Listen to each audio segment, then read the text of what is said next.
አሰላሙ አለይኩም ወራህመቱላሂ ወበረካቱ። ወድ የሞዳ መዝናኛ ፕሮግራም ተከታታዮቻችን ሞዳችን እየቀጠለ ነው። የተለያዩ ፕሮግራሞችን አሰናድተን በዕለተ እሁድ ከሰዓት ወደ እናንተ መድረሳችንን እየቀጠልን ነው። አንድ ጥያቄ መዘን ከጤና ጋር የተያያዘ ጉዳይን ይዘን ወደ መንገድ ወተን ከተለያዩ ሰዎች ጋር ቆይታ ያደረግንበት ፕሮግራም ነው አሁን ደግሞ ወደ እናንተ የምናደርሰው። ይህንን ያነሳነውን ሀሳብ ከተለያዩ ሰዎች ጋር ቆይታ አድርገንበት በባለሙያ ደግሞ ምላሽ አግኝተንበታል። ባነሳነው ሀሳብ ላይ ሀሳብ እንዲሰጠን እንዲሁ ደግሞ ሙያዊ ማብራሪያን እንዲያክልልን የኢትዮ ጠቢብ ሆስፒታል ባልደረባ ከሆነው ከዶክተር መሐመድ ጋር ቆይታ አድርገናል። እናንተም በዚህ ርዕሰ ጉዳይ ላይ የተወያያችሁ ቆይታችሁን ከኛ ጋር እንድታደርጉ ግብዣችን ነው። እንድንነጋገርበት ልናነሳው የወደድነው ወይም ያነሳነው ሀሳብ ቅድመ የጤና ምርመራ የማድረግ ልማዳችን ምን ይመስላል? ይህንን የጤና ምርመራ የማድረግ ልማድ አለን ወይ? ማናደርግስ ከሆነ ምንድነው ምክንያታችን የሚለውን በሰፊው ለማንሳት ሞክረናል። የተለያዩ ሰዎችን ምላሽ ጠይቀናል። ቀደም ብሎ እንዳነሳ ነው ደግሞ የአንድ ባለሙያንም ሀሳብ አካተናል። እንደ ማህበረሰብ ከሌሉን ብዙዎቻችን ካላዳበር ነውና ብናዳብረው በርካታ ጥቅሞችን ይዞልን ከሚመጣ ልማድ መሀል አንዱ እንደሆነ ይነሳል። ቅድመ የጤና ምርመራ ማድረግ። ቅድመ የጤና ምርመራን ስናደርግ የተለያዩ የጤና እክሎች ወደ ህይወታችን ከመምጣታቸው በፊት ያለንበትን ሁኔታ እንድናውቅ እንዲሁ ደግሞ የተለያዩ ነገሮች ካሉ ለምሳሌ አንዳንድ ትልልቅ የሆኑ ህመሞች ቀድሞ ምልክት የማያሳዩና ውስጥ ለውስጥ ብዙ ጉዳቶችን ካደረሱ በኋላ የምንረዳቸውን ህመሞች ቀድመን እንድናውቃቸው እንዲሁ ደግሞ አዳዲስ ውስጣችን ላይ እየተፈጠሩ ያሉ ነገሮች ካሉ ያንን እንድንረዳና ራሳችንን ቶሎ ለመከላከልም እንዲሁ ደግሞ ህክምና ለማድረግም እንደሚረዳም በተለምዶ በተለያዩ ሁኔታዎች መረጃዎች ይሰጣሉ። ይህንን ልማድ ማዳበር አስፈላጊ እንደሆነም ይነሳል። ነገር ግን ደግሞ በተለያዩ አጋጣሚ ይህንን ስንመለከት ብዙዎቻችን ይህንን ልማድ እንዳላዳበርን ይነሳል። ታዲያ ውድ ተመልካቾቻችን ይህንን ልማድ ለምን አላዳበርንም? እንድናዳብረስ ምን እናድርግ የሚለውም በዚህ ፕሮግራም መጨረሻ ላይ የምታገኙት ይሆናል። አሁንም ቆይታችሁን ከኛ ጋር እንድታደርጉ ግብዣችን ነው። አብረውን ቆይታ ላደረጉ ግለሰቦች ከላክናቸው ጥያቄዎች መሀል አንዱና የመጀመሪያው የሆነው ለመጨረሻ ጊዜ ወደ ሆስፒታል የሄዳችሁበት አጋጣሚ ምንድነው? መቼ ነው የሚል ነበር። ሰዓዳ እባላለሁ። አብዱልመናን እባላለሁ። ኢማን አብዱልሐሚድ እባላለሁ። ሆስፒታል ይሄ አስፈላጊ ነገር ነው። ሆስፒታል የምንሄደው ስለታመምን ምናምን ብቻ ሳይሆን ስለ ራሳችን ለማወቅ ብቻ መሄድ አስፈላጊ ነው ብዬ አስባለሁ። በቅርብ የሄድኩት ቢያንስ ረመዳን ከመግባት አንድ ወር አካባቢ ጨጓራ ምናምን ነገር ነው። ቀለል ያለ ህመም ነው። በሰዓቱ በጣም እየተሰማኝ ስለነበረ ነው የሄድኩት። አልሐምዱሊላህ ህክምና አግኝቼበታለሁ። ምርመራ በስራ ቦታም በምንም ካርድ ምናምን ስለሚጠይቁን በአመት ሁለቴ በ6 ወር ግዴታ ካርድ እናሰራለን። በረመዳን እንደዛ አለኝ። ግን ሞር በባህላዊ መንገድ ራሴን የመከላከል ለምሳሌ ማለት ባህላዊ ነገሮች ለምሳሌ ራስ ምታት ከሆነ ወይ ጥቁር አዝሙድ ሊሆን ይችላል። ጉንፋን ከሆነ ቤት ውስጥ ባሉት ነገሮች በዝንጅብል በምናምን ትኩስ ነገር በመጠጣት ራሴን ለመከላከል እሞክራለሁ። ቅድመ የጤና ምርመራ የማድረግ ልማድ አላችሁ? ሁለተኛው ነው የሆነ ቢኖር ደስ ይለኛል፣ ግን ደግሞ እንደዛ አላዳበርኩም። ምናልባት ደም ለመለገስ ምናምን የሚደረጉ ምርመራዎች ካልሆነ በስተቀር እንትን አይደለም። አላስታውስም። ትንሽ ቆይት አልሐምዱሊላህ። እንደሱ አይነት ልማድ የለኝም። ያው ብዙ ጊዜ ሲያመኝ ነው የምሄደው። እሱንም ሲጥለኝ አየዋለሁ። ዛሬ ይሻለኛል፣ ነገ ይሻለኛል እያልኩ ትንሽ ባስ ያለ ነገር ሲሆን እጄ ይታያለሁ ማለት ነው። ያው ብዙ ጊዜ እንትን ይተወናል፣ ቶሎ ይተወናል በሚል ያው አላስበውም። ብዙ ጊዜ እንደዚህ አይነት መረጃ አይኖረኝም። ዶክተር መሐመድ እባላለሁኝ። በኢትዮ ጠቢብ ሆስፒታል የውስጥ ደዌ ስፔሻሊስት ሆኜ በማገልገል ላይ ይገኛለሁኝ።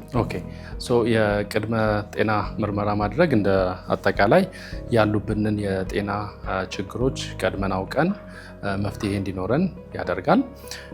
ሌላው ነገር ደግሞ በተለይ ደግሞ ተጋላጭነት ያላቸው ታካሚዎች በተለይ የስኳር፣ የግፊት፣ የኮሌስትሮል ችግር ያላቸው ታካሚዎች፣ በቤተሰብ የሚወራረሱ አንዳንድ በሽታዎች ያላቸው ታካሚዎች ላይ ደግሞ ቀድመን አውቀን ጥንቃቄ እንዲያደርጉ አልፎም ደግሞ ሕክምና እንዲጀምሩ ይረዳናል። ብዙ ጊዜ በጤና ባለሙያዎች የሚመከር እንዲሁ ደግሞ ቅድመ የጤና ምርመራ ማድረጋችን ለጤናችን ጥሩ ነገርን ይዞ እንደሚመጣ የሚነሳ ጉዳይ ሆኖ ለምን ይሄንን ማዳበር ከበደን የሚለውን ደግሞ ቀጠል አድርገን አንስተ ነው። ቸልተኝነት ይመስለኛል ብዙ ጊዜ ማለት ወይ ወይ አያመንም ብለን ወይ እናስባለን ወይ ደግሞ ቸልተኛ ስለምንሆን ይመስለኛል። ይሄ ህመማችን ራሱ በጣም ጫና ውስጥ እስከሚከተን ድረስ መጠበቁ ተገቢ አይደለም፣ ብዙ ዋጋ ያስከፍለናል። ከሄድን በኋላ ደግሞ ህመማችን እነሱም ለዶክተር ራሱ አስጨናቂ የሚሆን ደረጃ መድረስ የለበትም ብዬ ነው የማስበው። ግን እኔም ከዚህ በፊት ነበር በጣም ህመሙ ትልቅ ደረጃ ሳይደርስ በፊት አልሄድም ነበር። ግን ከቅርብ ጊዜ ወዲህ መታመም እስከምታመም ድረስ ራሱ አልጠብቅም። የለኝም እንደዚህ የለኝም።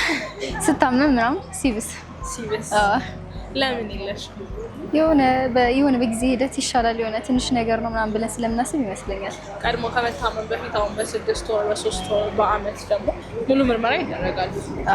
እነዚህ አይነት ልማዶች ከበፊት ጀምሮ እሰማለሁ ግን አላደርገውም እንጂ እኔ ጀሱን ነው ማለት ነው። ሲያመኝ ነው በተመረመርኩ ምናምን ብዬ እንትን ማለት እንግዲህ በምን ያህል ጊዜ ነው የሚመከረው የሚለውን ነገር አንዳንዶቹ በአጭር ጊዜ ልናረጋቸው የምንችላቸው የምርመራዎች አይነቶች አሉ። አንዳንዱን እድሜ እንደ እድሜያቸው እንደ ታካሚዎች እድሜ ለምሳሌ ግፊትን በተመለከተ ለምሳሌ ብንወስድ አንድ ታካሚ ከ18 ዓመት በላይ የሆነ ማንኛውም ታካሚ በአመት አንዴ ቢያደርግ ይችላል። አንዳንዶቹ ደግሞ በ6 ወርም በ3 ወርም ማድረግ ያለባቸው ምርመራዎች ሊኖሩ ይችላሉ። ለምሳሌ አሁን እድሜያቸው ከ35 ከ40 አካባቢ የደረሱ ታካሚዎች በባህሪያቸው ወይም ደግሞ በፋሚሊ ስኳር አለ ብለን ብንወስድ ከ35 ዓመት ጀምሮ እንደዚሁ ስክሪን ቢያደርጉ ይመከራል።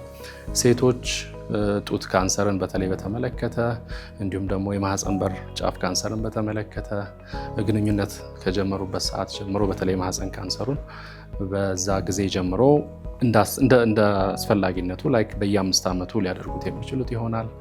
አንዳንድ ታካሚዎች ደግሞ ከ50 ዓመት ከ40 ዓመት ጀምሮ የኮሎን ካንሰር ምርመራ ኮሎኖስኮፒ ምርመራ ቢያንስ አንዴ በላይፍ ታይም ቢያደርጉ ከዛም አልፎ ደግሞ እንደተገኘው ምርመራ ውጤት ደግሞ መከታተል የሚችሉበት በ10 ዓመት በ5 ዓመት እንደዚሁ ሊደረግ የሚችል አይነት ምርመራ ይኖራል። አንዳንድ ታካሚዎች ላይ ህፃናትም ላይ ሊሆን ይችላል። ለምሳሌ እናቶች HIV ካላቸው፣ ሄፓታይቲስ ቢ ካላቸው፣ ሄፓታይቲስ ሲ ካላቸው ተጋላጭነት ሊኖር ስለሚችል እነሱም ላይ እንደዚሁ አንዴ አትሊስት መመርመር ይኖርባቸዋል።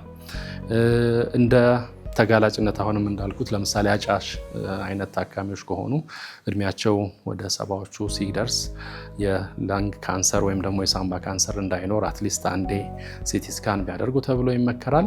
እንደ ሁኔታው እንደ ተጋላጭነቱና እንደ ሪስክ ፋክተራቸው ሊወሰን የሚችል ይሆናል ማለት ነው። በተለያየ ሰዎች አንደበት ይህንን ልማድ ያላዳበርን እንደሆነን ብዙዎቻችን በራሳችን እንደምንመልሰው ይህንን ልማድ ያላዳበርን ወይም ደግሞ የጤና ምርመራዎችን ቀድመን ከመታመማችን በፊት የማድረግ ልማድ እንደሌለን ተነስቷል። ታዲያ ይህንን ልማድ ለማዳበር ምን አይነት መንገዶችን መጠቀም ይኖርብናል?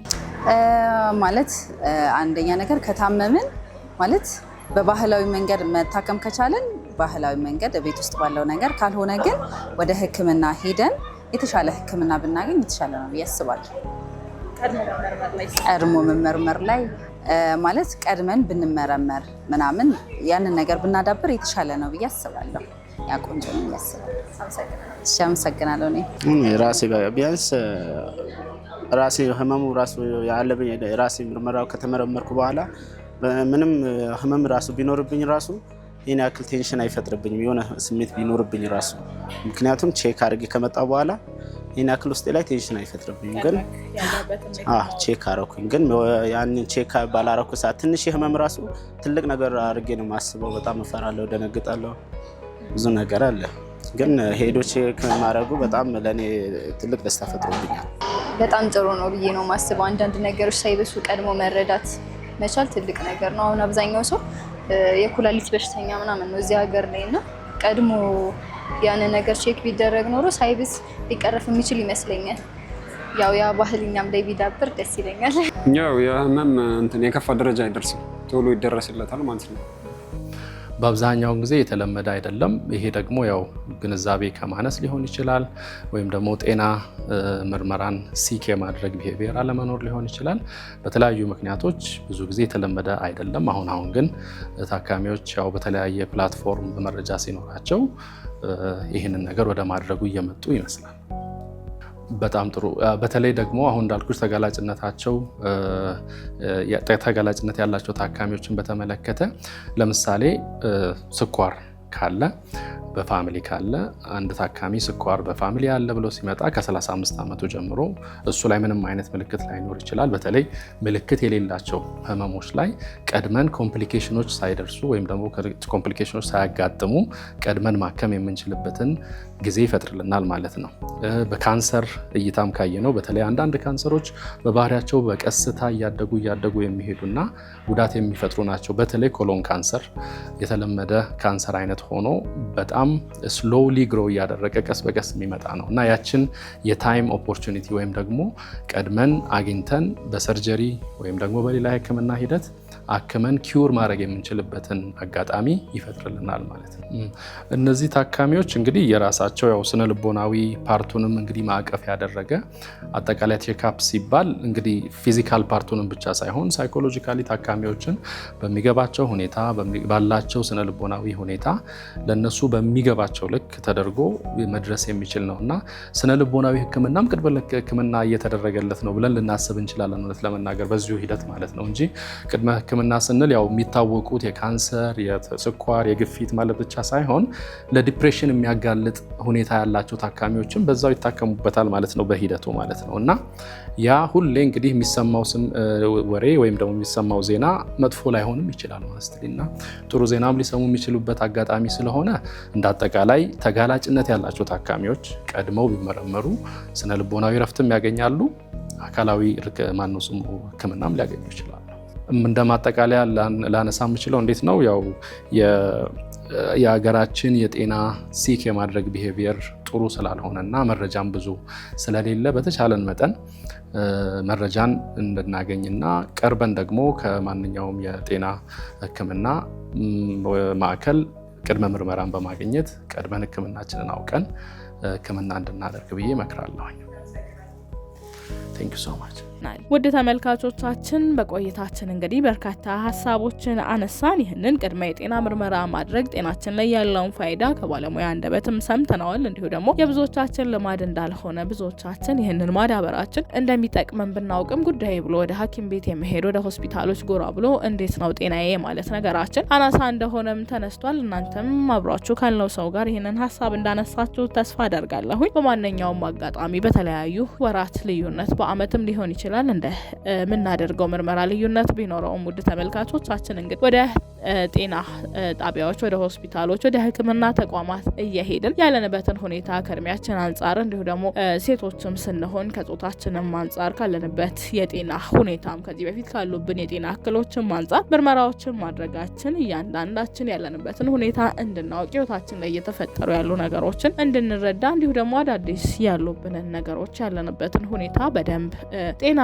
እንዲሆን ያሉ ህመሞች ካሉ ለመታከም አስከፊ የሆነ ደረጃ ላይ ከመድረሳቸው በፊት ራሳችንን ጤናማ ለማድረግ እንደሚረዳንም በባለሙያ የተነሳልን ሀሳብ ይገልጻል። ወደ ተመልካቾቻችን ታዲያ እኛም ይሄንን እንላለን። በተለያዩ ወቅቶች ላይ ምንም አይነት የህመም ስሜትን ሳናስተናግድ ወደ ጤና ተቋማት ወደ ሆስፒታሎች ሄደን ምርመራዎችን ብናደርግ ራሳችንን ከተለያዩ አስከፊ ህመሞች መጠበቅ እንችላለንና ይህንን እንግዲህ ህይወታችን ላይ ልማዳችን እናደርገው መልእክታችን ነው። ወደ ተመልካቾቻችን ሌሎች የመወዳ ፕሮግራሞች ይቀጥላሉ። በቆይታችን ላይ ጥሩ ሀሳቦችን እንዳገኛችሁ ተስፋ አደርጋለሁ። አሁንም ቆይታችሁን ከኛ ጋር አድርጉ።